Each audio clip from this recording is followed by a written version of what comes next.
आज खेला जाएगा आईपीएल का 36वां बड़ा महामुकाबला रॉयल चैलेंजर बेंगलोर और कोलकाता नाइट राइडर्स के बीच। आईपीएल 2023 के इस महामुकाबले में दोनों ही टीमों की बेस्ट प्लेइंग 11 इस प्रकार से दिखाई देने वाली है, जहां दोनों ही टीमों में कई नए अनफिट खिलाड़ियों के फिट होकर अपने अपने टीमों में लौट आने से अब ये खिलाड़ी अपने टीमों को बेहद मजबूत और खतरनाक बना रहे हैं। तो अब यहाँ से दोनों ही टीमों की प्लेइंग 11 में होंगे कई भयंकर हैरान कर देने वाले बड़े बदलाव जो आपको चौंका देंगे। जी हाँ दोस्तों, आप बिल्कुल सही सुन रहे हैं। जैसा कि आप देख रहे हैं, इस आईपीएल 2023 के हर बीतते मुकाबलों के साथ हमको भर भर के रोमांच देखने मिल रहा है। तो अब आईपीएल का 36वां बड़ा महामुकाबला आज खेला जाएगा दो ऐसी टीमों के बीच, जिसमें से एक टीम अपने बैक टू बैक मुकाबले जीतकर अब पॉइंट टेबल में नीचे से ऊपर जा रही है, तो वहीं दूसरी टीम अपने 4 मुकाबले बैक टू बैक हार जाने से अब आगे जाने के इस सीजन के अपने सफर को खतरे में डाल चुकी है। तो ऐसे में यहाँ से दोनों ही टीमों के बीच यह मुकाबला प्लेऑफ में पहुंचने के लिए बेहद जरूरी है। ऐसे में हमको दोनों टीमों के बीच अपने अपने 2 पॉइंट हासिल करने की होड़ में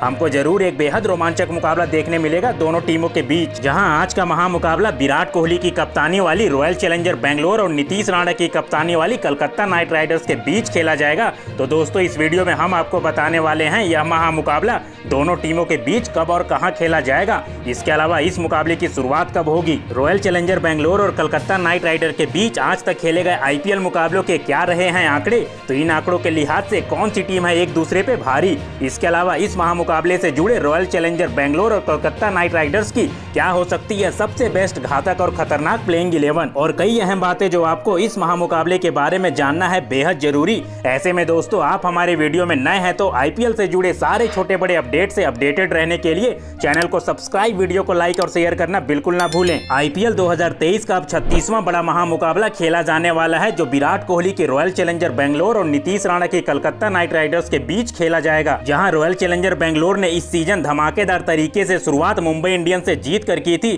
पर बैक टू बैक 3 मुकाबले हारने से जब रॉयल चैलेंजर बेंगलोर इस सीजन पिछड़ते नजर आ रही थी, तो अब बैक टू बैक 2 मुकाबले जीतकर अपनी शानदार वापसी कर चुकी है। रॉयल चैलेंजर बेंगलोर ने अब तक कुल 7 मुकाबले खेले हैं, जिसमें उसे 4 मुकाबलों में जीत मिली है तो 3 मुकाबलों में उसे शिकस्त झेलनी पड़ी है। यहाँ से रॉयल चैलेंजर बेंगलोर को प्लेऑफ में पहुंचने के लिए अपने बचे हुए 7 मुकाबलों में 4 मुकाबले जीतने होंगे। तो वहीं इस सीजन कोलकाता नाइट राइडर्स ने शुरू के मुकाबले रोमांचक तरीके से जीतकर अपने दावेदारी को मजबूती से पेश कर रही थी, पर अब अपने लगातार 4 मुकाबले हार जाने से अपने इस आईपीएल के सीजन के लिए अपना रास्ता बेहद मुश्किल बना लिया है। कोलकाता नाइट राइडर्स ने इस सीजन अब तक 7 मुकाबले खेले हैं, जिसमें उसे 2 मुकाबले में जीत मिली है तो 5 मुकाबलों में शिकस्त झेलनी पड़ी है। यहाँ से कोलकाता नाइट राइडर्स को प्लेऑफ में पहुंचने के लिए अपने बचे हुए 7 मुकाबलों में उसे 6 मुकाबले जीतने होंगे, जो इतना आसान होगा नहीं। अब अगर रॉयल चैलेंजर बेंगलोर और कोलकाता नाइट राइडर्स की ताकत और कमजोरी की बात करें तो सबसे पहले रॉयल चैलेंजर बेंगलोर की इस टीम की सबसे बड़ी ताकत इनकी सलामी जोड़ी विराट कोहली और फाफ डु प्लेसिस का गजब के फॉर्म में होने के साथ ग्लेन मैक्सवेल का मिडिल ऑर्डर में ताबड़तोड़ बल्लेबाजी रॉयल चैलेंजर बेंगलोर की सबसे बड़ी ताकत साबित हुई है। तो रॉयल चैलेंजर बेंगलोर की कमजोरी की बात करें तो इनकी कमजोरी मिडिल ऑर्डर बल्लेबाजी रही है, जहां पे कई बड़े बड़े खिलाड़ियों के होने के बावजूद भी फ्लॉप साबित हो रहे हैं। अब अगर कोलकाता नाइट राइडर्स के ताकत की बात करें तो इनका मिडिल ऑर्डर बल्लेबाजी क्रम, जहां पे नीतीश राणा, वेंकटेश अय्यर और रिंकू सिंह का लगातार रन बनाना इस टीम की सबसे बड़ी ताकत रही है, तो कोलकाता नाइट राइडर्स की सबसे बड़ी कमजोरी इनकी सलामी जोड़ी ही साबित हो रही है। जहां पर कई बड़े बदलाव अब तक पूरे सीजन हमको देखने को मिला, पर नए सलामी बल्लेबाज जेसन राय लय में तो है, पर साथ ही ओपनर बल्लेबाज से ज्यादा कुछ अच्छी पारी ना खेलने से कोलकाता को काफी नुकसान हुआ है। तो अब रॉयल चैलेंजर बेंगलोर और कोलकाता नाइट राइडर्स के बीच खेले जाने वाले इस महामुकाबले की बात करें तो यह मुकाबला हमको आज यानी कि 26 अप्रैल को शाम 7:30 बजे से एम चिन्नास्वामी स्टेडियम में खेला जाएगा, जो कि रॉयल चैलेंजर बेंगलोर का होम ग्राउंड है। और होम ग्राउंड होने के लिहाज से यहाँ पे रॉयल चैलेंजर बेंगलोर के लिए दर्शकों का भयंकर सपोर्ट देखने मिलता है। ऐसे में रॉयल चैलेंजर बेंगलोर को एडवांटेज मिलना तय है। वहीं दोस्तों, रॉयल चैलेंजर बेंगलोर और कोलकाता नाइट राइडर्स के बीच आज तक खेले गए आईपीएल मुकाबलों की बात करें तो दोनों टीमों ने आज तक एक दूसरे से 31 मुकाबले खेले हैं, जिसमें रॉयल चैलेंजर बेंगलोर ने 14 मुकाबलों में बाजी मारी है तो कोलकाता नाइट राइडर्स ने 17 मुकाबलों में जीत हासिल की है। वहीं अगर दोनों टीमों का एक दूसरे के खिलाफ हाई स्कोर की बात करें तो रॉयल चैलेंजर बेंगलोर ने कोलकाता नाइट राइडर्स के सामने 213 रन बनाए हैं, तो कोलकाता नाइट राइडर्स ने रॉयल चैलेंजर बेंगलोर के सामने 222 रन बनाए हैं। इन आंकड़ों के लिहाज से जरूर कोलकाता नाइट राइडर्स आरसीबी के ऊपर भारी नजर आती है, पर रॉयल चैलेंजर बेंगलोर इस सीजन जिस तरीके से खेल रही है उसे हल्के में लेना भी ठीक ठीक नहीं होगा। ऐसे में दोस्तों सबसे पहले विराट कोहली की रॉयल चैलेंजर बैंगलोर और नीतीश राणा की कलकत्ता नाइट राइडर्स की प्लेइंग 11 की बात करें तो सबसे पहले रॉयल चैलेंजर बैंगलोर के दोबारा से बने नए कप्तान विराट कोहली ने बैक टू बैक 2 मुकाबले जीतने के बाद इशारों में बताते दिखे थे कि वो अब अपनी प्लेइंग 11 में कई जरूरी बदलाव करने के बाद अपनी सबसे बेस्ट घातक और खतरनाक प्लेइंग 11 के साथ कलकत्ता नाइट राइडर्स के सामने उतरने की अब पूरी तैयारी में है। ऐसे में सबसे पहले रॉयल चैलेंजर बैंगलोर के सलामी जोड़ी की बात करें तो विराट कोहली और फाफ डु प्लेसिस ने हर मुकाबले में अपनी टीम को ताबड़तोड़ शुरुआत दिलाते आ रहे हैं। ऐसे में अगर रॉयल चैलेंजर बैंगलोर के प्लेइंग 11 की बात करें तो सबसे पहले नंबर 1 पे रॉयल चैलेंजर बैंगलोर के कप्तान विराट कोहली खेलेंगे, जो इस पूरे सीजन अपने बल्लेबाजी से धमाल मचा रहे हैं। विराट कोहली ने अब तक इस सीजन 7 मुकाबले में 279 रन जड़कर 4 अर्धशतक भी लगा चुके हैं, जो बतौर सलामी बल्लेबाज कमाल के आंकड़े हैं। नंबर 2 पे फाफ डु प्लेसिस खेलेंगे। फाफ डु प्लेसिस हर बीतते मुकाबले के साथ और खतरनाक बनते जा रहे हैं विरोधी टीमों के लिए।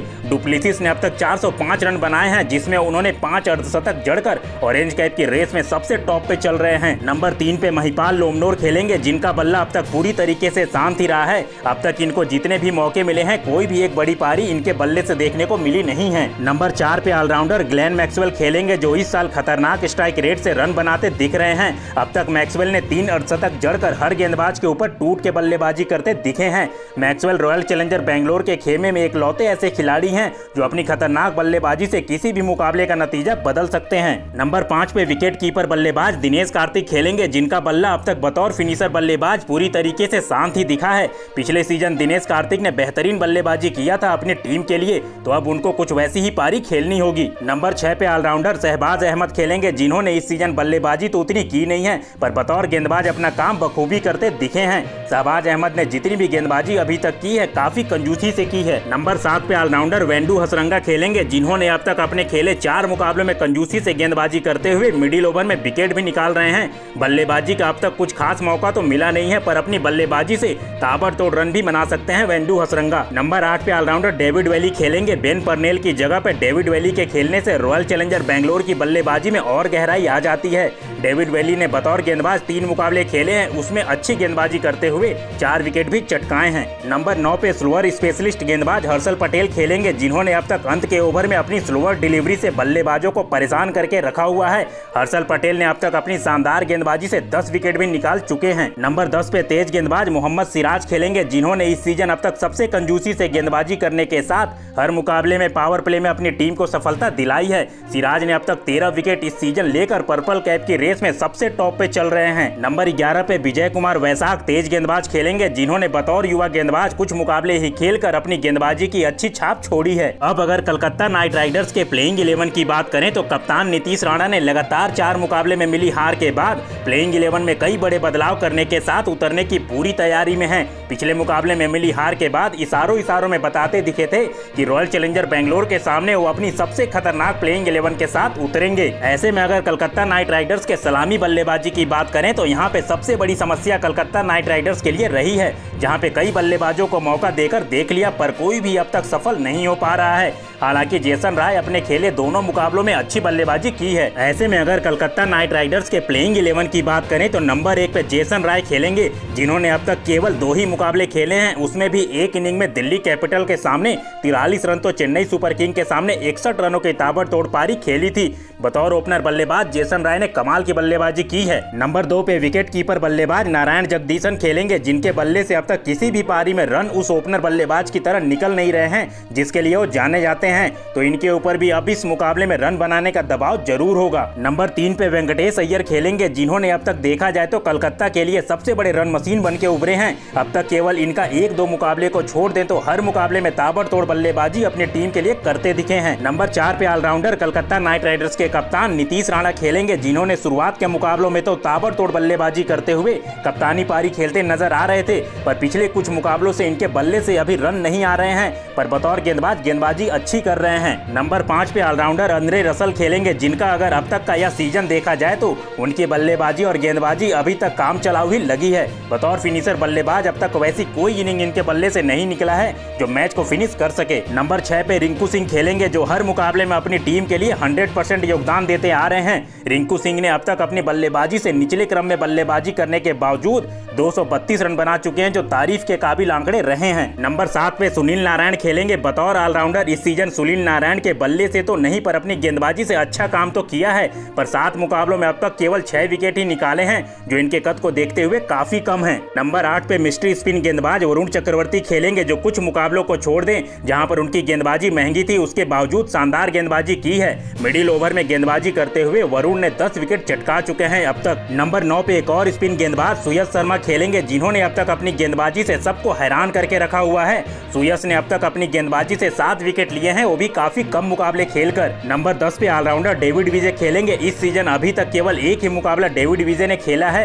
तो इनको अभी और मौका देना कलकत्ता नाइट राइडर्स के लिए जरूर फायदेमंद साबित होगा, क्योंकि ये बल्ले और गेंद दोनों से धमाल मचा सकते हैं। नंबर 11 पे तेज गेंदबाज उमेश यादव खेलेंगे, जिनका यह सीजन बतौर गेंदबाज बिल्कुल भी अच्छा नहीं जा रहा है। अब तक 7 मुकाबले खेल चुके उमेश यादव ने केवल 1 विकेट लिया है, जिसके लिए कलकत्ता नाइट राइडर्स को अब सोचने की जरूरत है कि इनकी जगह पे किसी नए गेंदबाज को मौका दे तो उसका फायदा निश्चित ही हो सकता है कलकत्ता नाइट राइडर्स को। वैसे दोस्तों, आप कमेंट कर बताओ, यह बड़ा महामुकाबला कौन सी टीम जीतेगी, विराट कोहली की रॉयल चैलेंजर बेंगलोर या नीतीश राणा की कलकत्ता नाइट राइडर्स।